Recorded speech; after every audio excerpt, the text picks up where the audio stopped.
If you think occult means evil, you've been taught a movie version of the truth, because the word occult simply means hidden or concealed, not dark, not dangerous, hidden. And that one detail explains almost everything, including why the occult has been feared, misunderstood, and sensationalized for centuries. So what is occult magic, really? Here's the simplest definition. Occult magic is the use of symbols, ritual structure, and meaning to influence the inner world, and sometimes the way we move through the outer one. In films, magic is instant. A phrase is spoken, and reality bends. But in real traditions, magic often works more like a language made of symbols. A circle can mean protection, unity, completion. Fire can mean transformation. Water can mean cleansing, renewal, emotional flow. A knot can mean binding, commitment, holding something in place. A mark on paper can mean a promise you're making to yourself. So when an occult tradition uses candles, incense, written marks, timing, or ritual objects, it's usually not because the object is powerful on its own. It's because it holds meaning. The tool is not the power. The tool is the anchor. It gives the mind something visible to attach intention to. And once intention becomes visible, it becomes harder to ignore. Now here's a question. If occult magic is hidden knowledge, what was it hidden from? Sometimes it was hidden because it was considered sacred. Sometimes because it challenged religious or social authority. Sometimes because books were rare, education was limited, and only certain people had access.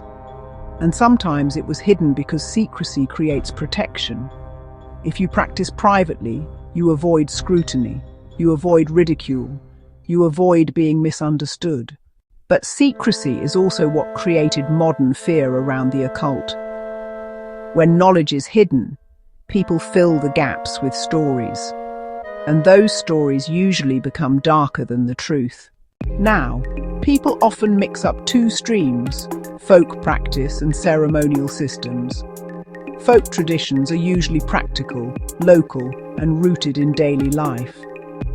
Ceremonial traditions are often structured, written down, and built around symbolic frameworks. But both use the same core mechanism: symbol plus intention plus ritual structure. That's why these patterns appear across cultures and time periods. Humans repeat ritual when they need to mark change, when they need to release something, protect something, begin again, grieve, heal, or simply feel held by meaning when life feels chaotic. Where does Western occultism come from historically? It's not one single source.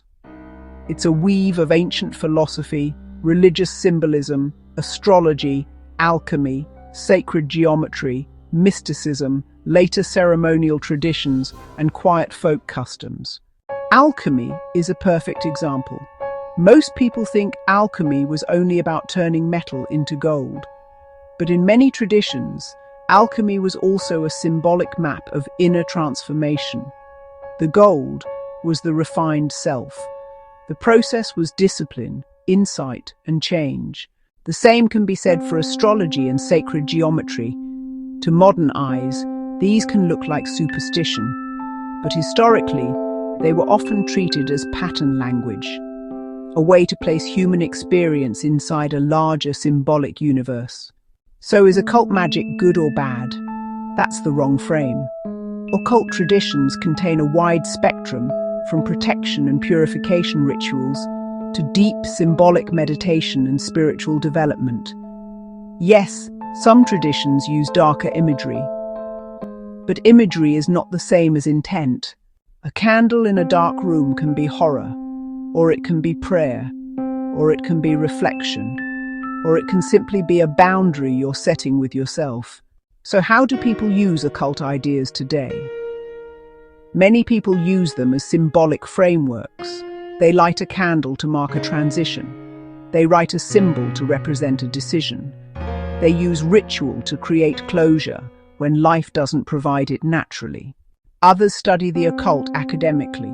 They explore history, myth, folklore, and symbolism. They look at what rituals did socially, psychologically, and culturally. And many people blend both. They study the history, and they keep personal rituals as reflective practice. One grounded reminder: occult practice is not a replacement for practical action, medical care, or mental health support. The healthiest approach is when ritual supports your inner world, while real-world choices shape your outer one. So if you take one thing from this video, let it be this. Occult magic is not a single practice.